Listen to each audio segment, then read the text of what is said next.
Hello guys, কেমন আছো তোমরা সবাই? আশা করি সবাই ভালো আছো। দেখো আমরা বেরিয়ে পড়েছি চম্পাদিদুনের বাসা থেকে। মা আর ভাইকে ডক্টর দেখাতে হবে, এই জন্য সকাল সকাল বেরিয়ে পড়ছে। বাট 10টা বেজে গেছে আমার মা রেডি হইতে হইতে।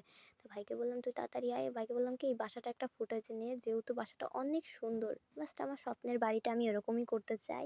তারপর আলতো ছোট্ট ছোট পায়ে আলতা পরে হেঁটে চলে যাচ্ছি। ভাইকে বললাম তুই তাড়াতাড়ি আয়, ডাক্তার তো তোকে দেখাইতে হবে, আমাকে না। সে তো আমার লেটে পৌঁছালেও সমস্যা নেই। মা বলতেছে কোথায় গেলি তোরা দুজন?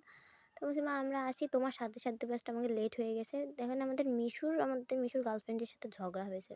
গার্লফ্রেন্ড তো বসে আছে, মিশু এখানে দাঁড়ায় ডাকতেছে। তাই আমি কি তুই ভাই মিশুকে না ধরে তুই আয়।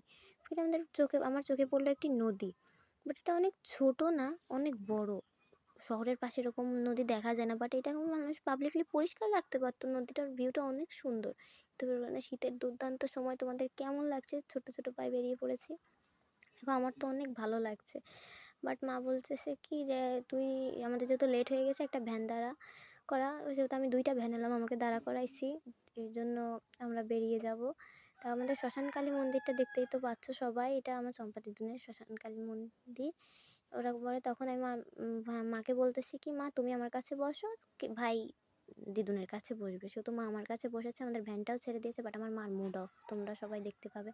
ভাবতেছি কি ডাক্তার চলে গেল কি না, এর জন্য মার মুড অফ। আমরা ভ্যানে থেকে যেহেতু পূজাখোলা যাব, এরপর ইজি বাইকে করে 250 বেডেই চলে যাব। 250 বেড বলতে খুলনা সব থেকে বড় হসপিটাল, মেডিকেল হল। এই দেখো এটা অনেক বড়, এখানে অপারেশন থেকে শুরু করে যাবতীয় পোস্টমর্টম সবই হয়। আবার গরিবদের জন্য এটা ফ্রি দেওয়া হয় চিকিৎসা। এটা অনেক বড় মেডিকেল হল, সরকারি এটা। তারপরও চম্পাদিদুন রোদে হয়রানি হয়ে যাচ্ছে। মা আমাকে বলছে তুই একটু এগিয়ে যেয়ে দেখ আমাদের সেই লোকটা আসছে কিনা, সে নার্স যেহেতু, মেয়েটা আসে নাই। তো আমি বলছি কি তোমরা চলো আমরা উপরের দিক যাই। পরে আমরা গেলাম, যে আমার মাকে বললো কি টিকিট কেটে আনতে। তো আমার মা সেই টিকিট কাউন্টারে ওখানে দাঁড়িয়ে আছে টিকিট নেওয়ার জন্য। এত ভিড় তা আর বলার মতো না। আমার মা তবু একটু জায়গা পেয়েছে ভিতরে, ওই ছোটো একটু মানুষ দাঁড়িয়ে আছে। তা মা বললো কি ফোনে নক দিয়ে যে তুই চম্পাদিদুন কোথায় আছে সেইটা দেখ। তো আমি হাঁটতে হাঁটতে গুটি গুটি পায়ে দেখতেছি, খুঁজে খুঁজে দেখতেছি যে চম্পাদিদুন কোথায়, বাট তাকে কোথাও দেখাই যাচ্ছে না, কোথায় গিয়েছে। পড়ে গিয়েছে। নার্স আমাকে বললো ভাইকে নিয়ে আসতে। আমি বললাম তুই তাড়াতাড়ি যা। এর ভিতরেই আমার চোখে পড়লো কি একটা লোক জাস্ট ওষুধ কোম্পানিতে কাজ করে, সে ডক্টরদের পিছন পিছন ঘুরে বেড়াচ্ছে। তখন সাংবাদিক আর পুলিশ চলে আসলো।